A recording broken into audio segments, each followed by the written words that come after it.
The rice was standing. That is the fact history keeps trying to bury. In the spring of 1943, Bengal's fields were not empty. The almond crop was late, the harvest below average, but the grain was there. Farmers had counted it. District officers had logged it. The rice was standing in the paddies of Midnapur and Faridpur and Khulna, and 3 million people were going to die anyway. This is not a story about a drought. There was no drought. Researchers measuring soil moisture data from 1943 confirmed, decades later, that rainfall that year was above average. This is a story about what happens when a government decides that some people's hunger is a lower priority than someone else's war. And it begins with a boat. We don't tell history from palaces or parliaments. We tell it from the fields, from the people who planted, prayed, and sometimes starved, so that civilizations could rise.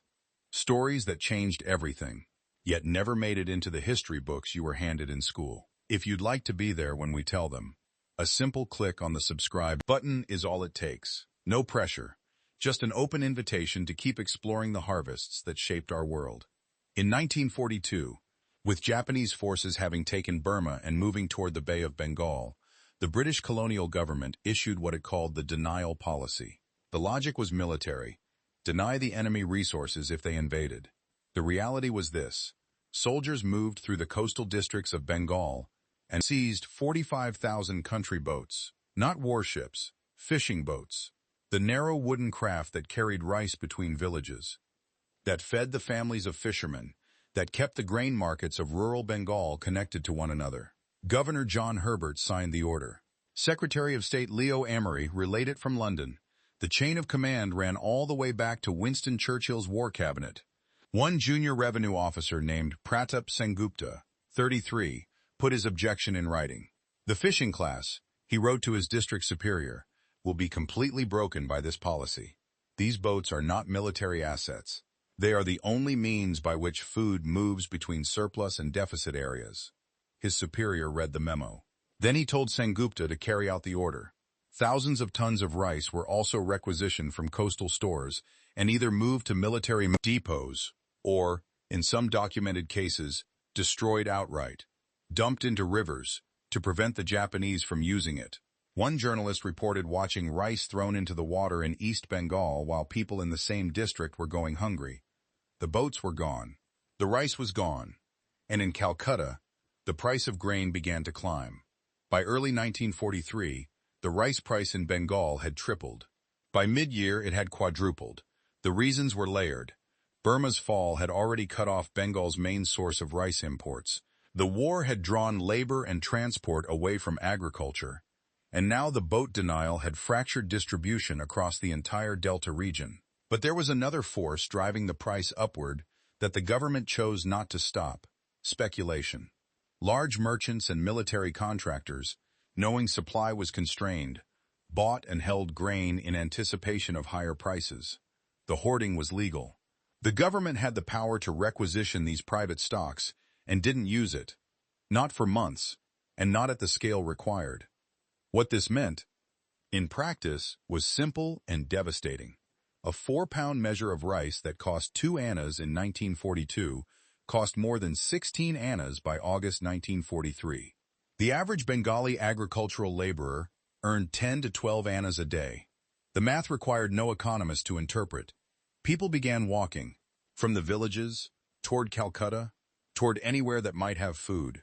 The roads filled, the railway stations filled, and then the streets of Calcutta filled, with people who had sold everything, walked for days, and still found nothing they could afford to eat. A British photojournalist named Sunil Roy documented the scenes in August and September 1943. His photographs, skeletal children on pavements, women with empty clay bowls, bodies collected by municipal carts in the early morning, were published in a Calcutta newspaper.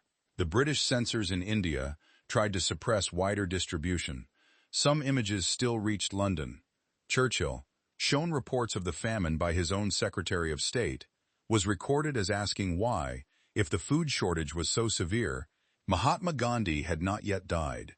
He also described Indians as breeding like rabbits. These remarks survive in multiple wartime accounts. They are not allegations. They are documented. The government of India made repeated requests to London for emergency grain imports throughout 1943. The War Cabinet refused them, consistently, on the grounds that shipping was needed for the European theater and that the famine was being exaggerated. Leo Amory, the Secretary of State, pushed harder than most. He later wrote in his diary that arguing with Churchill about India was like arguing with a man who had convinced himself that his own prejudices were strategic logic. The United States and Canada offered to send grain. Britain declined to formally request it. In October 1943, a new viceroy arrived in India, Field Marshal Archibald Wavell. He was appalled by what he found. Within weeks, he had declared a formal famine, mobilized military trucks for food distribution, and forced through a partial import authorization from London. The relief operation that followed almost certainly prevented the death toll from climbing higher still. It came too late for the 3 million who had already died. The Famine Inquiry Commission, chaired by Sir John Woodhead, released its findings in 1945.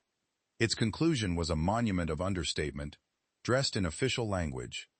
The famine had not been caused by an absolute shortage of food, it had been caused by policy failure, the boat denial, the failure to control prices, the refusal to import, and the months-long delay in declaring an emergency.